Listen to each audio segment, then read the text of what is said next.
Services Limited, who is said by Imani Ghana in their press conference on 21st September 2020 to have defied basic biomedical ethics and national laws to make profit at the expense of a government institution, the Gucci Memorial Institute, who has been at the forefront since the outbreak of this pandemic. How much out of the 150 USD charged each traveler goes to the states? The arrangement with Frontier Healthcare Services Limited is a ripoff. Moreover, nobody knows how the contract was awarded to this company, which was formed a few days to the lifting of travel restrictions and which has no certified laboratory in Ghana for the purpose of testing arriving passengers. Our checks show that Frontier Healthcare Services Limited is owned 100% by another company in Ghana called Healthcare Solution Services Limited.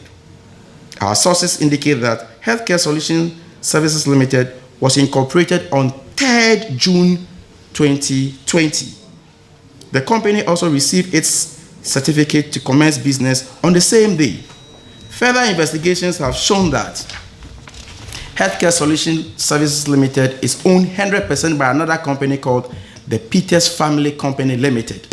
This company is registered in Dominican Republic, a notorious offshore tax haven, and investigations point to the fact that the company belongs to a Nigerian billionaire businessman called Benedict Peters. This opaque status of Frontier Healthcare Solution Services Limited clearly strengthens our position that the award of the contract to Frontier Healthcare Solution Services Limited is a grand scheme by the Akufo-Addo government and his family and friends to enrich themselves at the expense of people who are struggling to make ends meet in this difficult time of COVID-19. So clearly, instead of the government led by President Akufo-Addo seeking the welfare of passengers at Kotoka International Airport by ensuring that the tests at Kotoka International Airport are affordable to all persons, they have rather used this as a business venture forum by draining passengers of their limited resources.